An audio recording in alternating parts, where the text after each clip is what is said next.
Okay, let's unpack this. That familiar tug, you know it. The kind of day where everything feels a little, I don't know, off. Maybe the emails are just relentless, or there's that low-level hum of unease. And suddenly, almost inexplicably, your thumb is hovering over the buy now button. Or maybe you find yourself just drifting through shops, almost in a trance, and you emerge with a bag or three wondering, like, how did that even happen? Does any of that sound familiar? Oh, absolutely. It's a strikingly common pattern. And what's interesting is the almost automatic nature of this response for so many of us. It's like a reflex. Exactly. So the big question swirling around all of this is why? Why does this so-called retail therapy offer that fleeting sense of something? Is it actual relief? Or just a temporary happiness boost? And what are we really saying to ourselves when we reach for our wallets, like as a first response? It feels like shopping has evolved, hasn't it? It's more than just buying stuff. It's become this strange emotional crutch, maybe a ritual we perform when things feel out of sync. Sometimes it even feels like a way we're trying to define ourselves.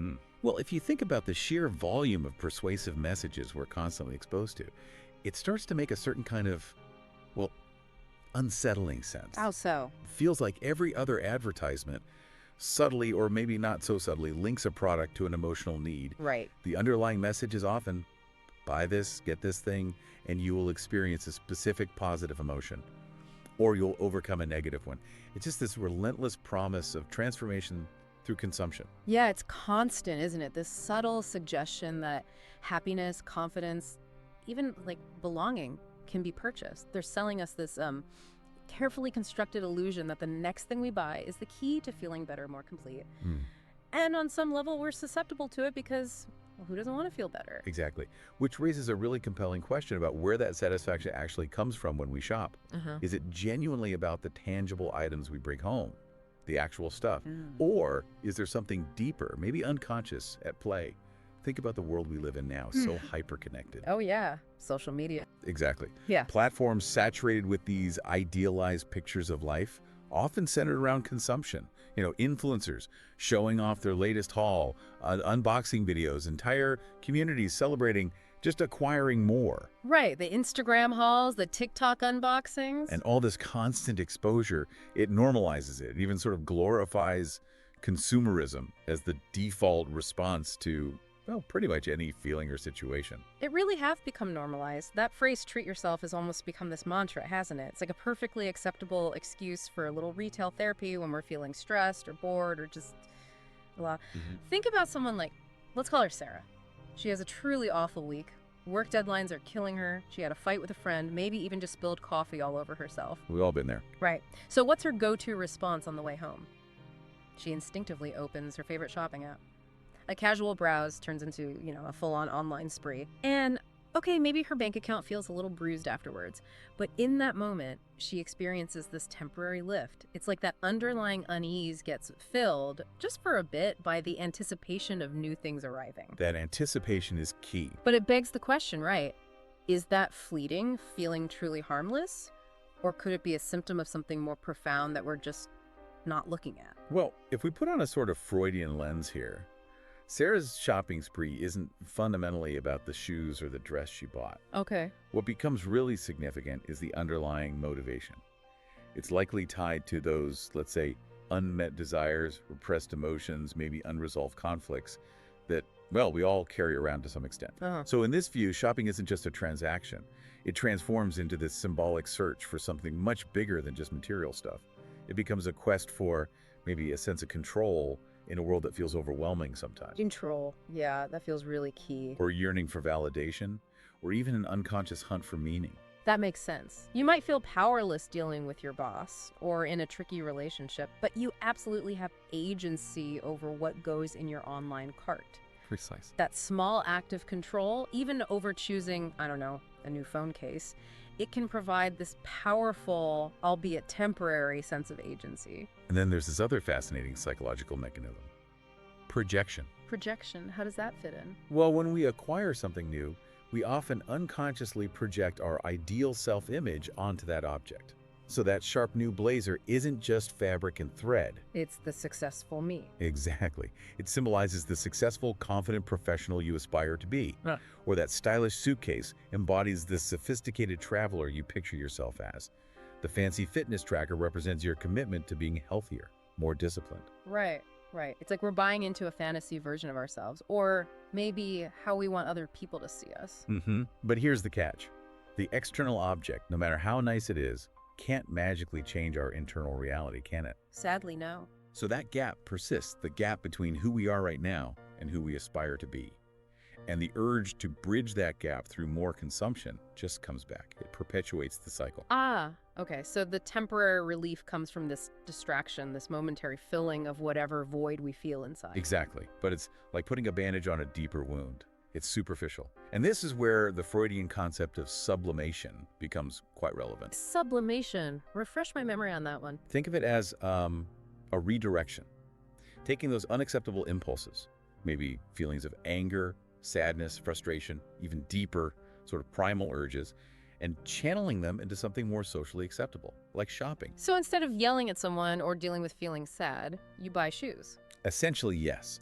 Instead of directly confronting those uncomfortable emotions, we unconsciously funnel that psychic energy into the act of acquiring something new. It feels productive, maybe even positive in the moment. It's actually quite ingenious, isn't it, how our minds do that? A bit maladaptive, perhaps, but ingenious. We convince ourselves we're fixing something by buying something, when really we're just skillfully sidestepping the actual problem. We are very good at that. And what's kind of unsettling is how normalized this whole pattern has become in our culture today. Totally. I mean, the constant advertising we talked about, it actively reinforces this link between buying things and feeling good and the algorithms. Yeah.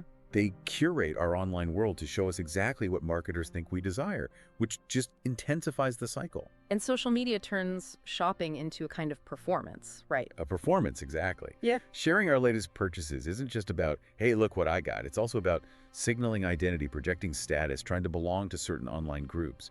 Material things become stand-ins for real emotional connection and fulfillment. Wow. So, okay, the next time that familiar urge hits that late night scroll, that pull towards the mall, maybe the better question isn't just, do I like this? But more like, what am I really looking for right now? Is it the object? Or is it something else? A feeling, connection, some unspoken desire? Yes. And just gaining awareness of those hidden motivations, the unconscious drivers behind the urge to shop. That's a critical first step. Just noticing it. Just noticing. Yeah. Recognizing when we might be using external fixes for internal struggles.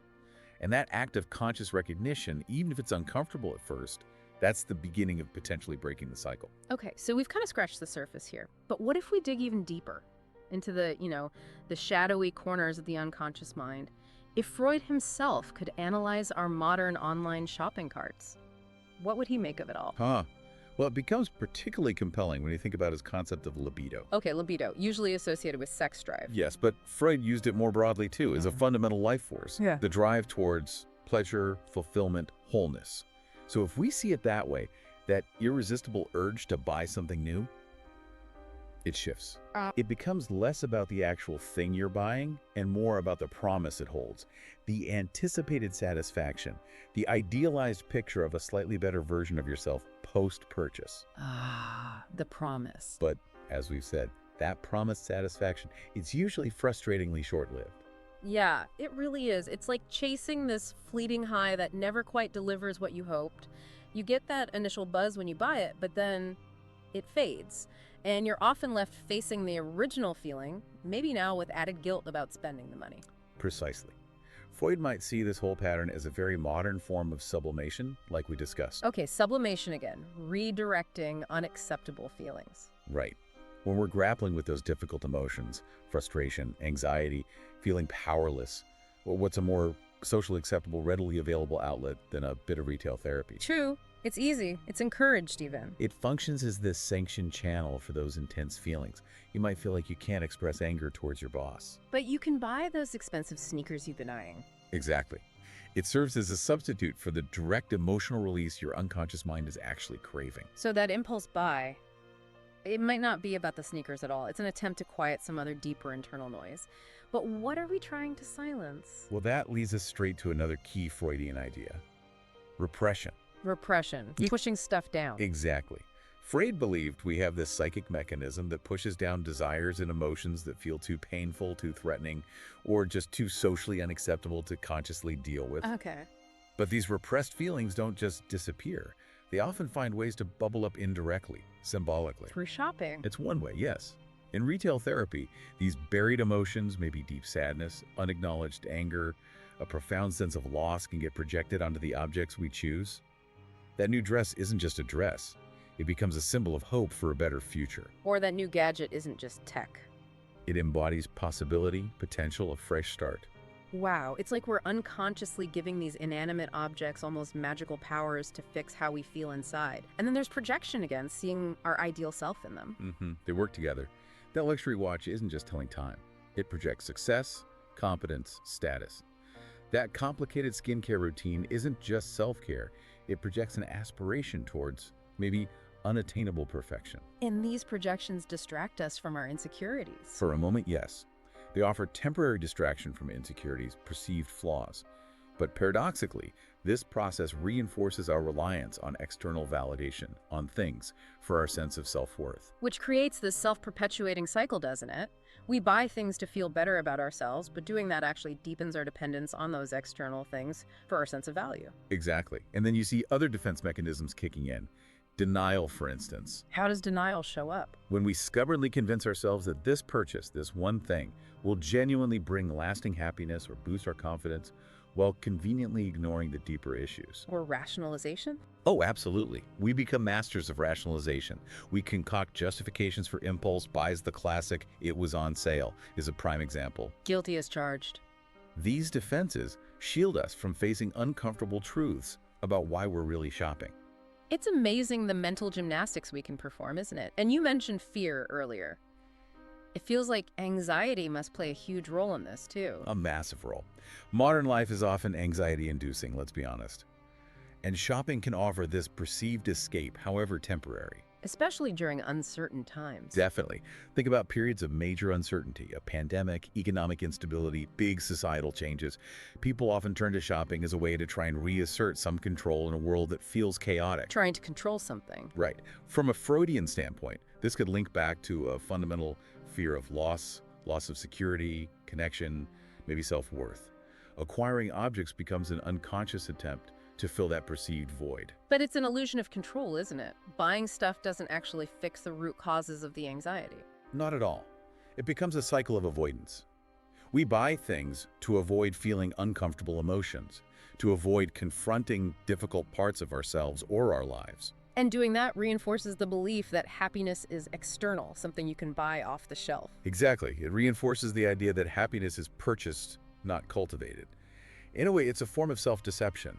It's almost unnerving to think how Freud might analyze our modern online lives through this lens. Imagine him watching us scroll through Instagram. Oh, he'd likely see those perfectly curated profiles, not as reality, but as collective projections of unconscious wishes and idealized selves. So influencers aren't just showing products. They're projecting desires, perhaps for validation, admiration, a lifestyle that might be out of reach for many viewers, and friends sharing their purchases. Maybe seeking reassurance, belonging, a little social comparison. There'd be all of that. Yeah. Unconsciously seeking reassurance, belonging, maybe comparing, and those hyper-targeted ads that follow us everywhere. Freud would have a field day with those. He'd likely see them as sophisticated, algorithm-driven manipulations of our deepest unconscious drives, constantly promising fulfillment, completion, if only we buy this specific thing. Wow.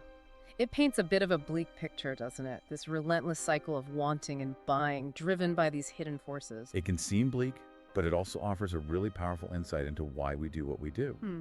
Retail therapy does provide temporary distraction, comfort, a momentary numbing against discontent, but it ultimately fails to address the root causes of our unease. And that traps us in this loop. Longing, brief satisfaction, then renewed longing. So it always brings us back to that moment before the click, before reaching for the wallet. The key question really is, what am I truly trying to buy here? Is it the thing itself? Or is it something intangible, control, identity, escape from something I'd rather not face? And just developing that awareness of the unconscious forces shaping our desires and fears, that's a huge step towards reclaiming some agency over our impulses. Understanding is the first step. Absolutely. And within that understanding lies the potential for real, lasting change. Okay, so if retail therapy is this temporary fix, this Band-Aid, but it doesn't really satisfy us long term, What's the deeper dynamic? Is it just harmless fun? Or is it pointing to something bigger we're maybe avoiding? Well, what's really revealing is that its very failure to deliver lasting contentment points towards a deeper, often unconscious search, a search for meaning, for fulfillment. We're not just buying stuff. No.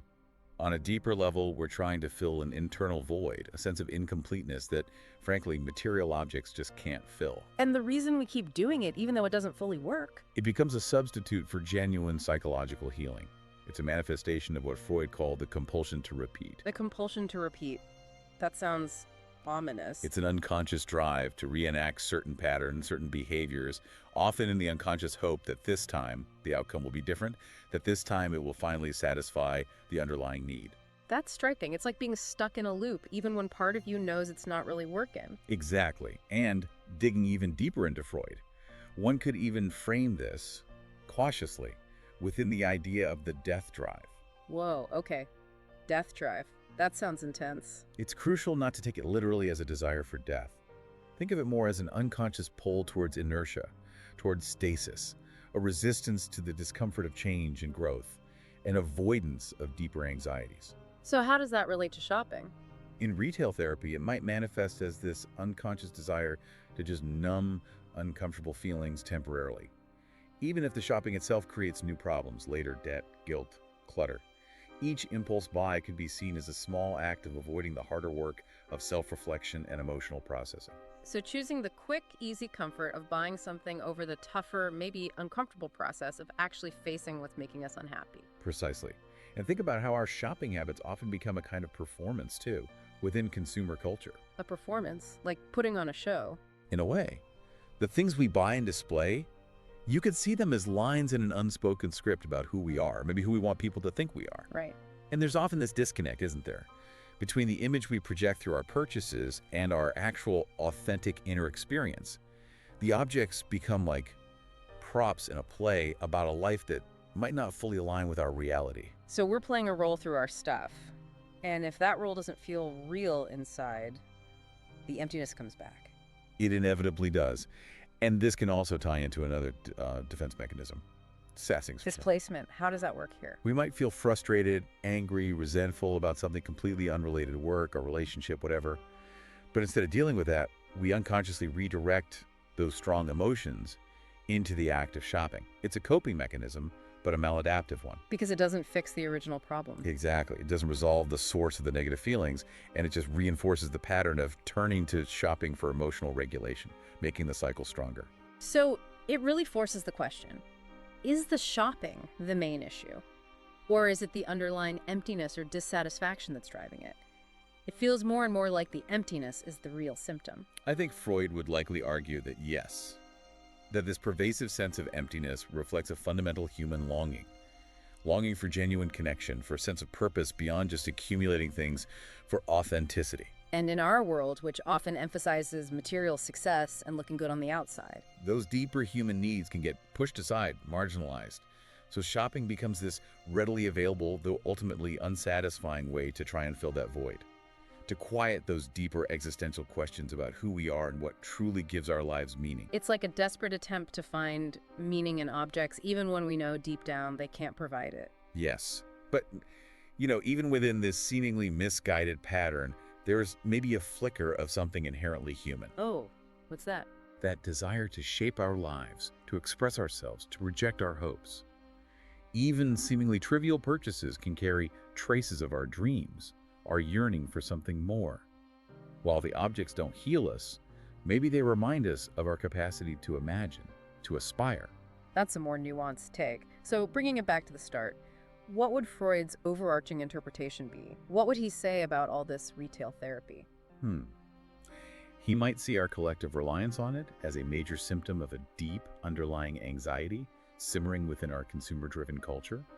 Or maybe he might even interpret it as a subtle, perhaps unconscious form of resistance, an attempt to assert some individual agency, some control in a world that often feels overwhelming, complex, and out of our hands. Interesting. So it could be symptom or resistance. Ultimately, he might suggest the real answers aren't in the objects themselves, but in the stories we tell ourselves about them, the meanings we attach to them. The stories we tell ourselves, that's really thought-provoking. It really does come down to that, doesn't it? So if we were to pause and really look at those stories. That's where the potential for real self-understanding emerges.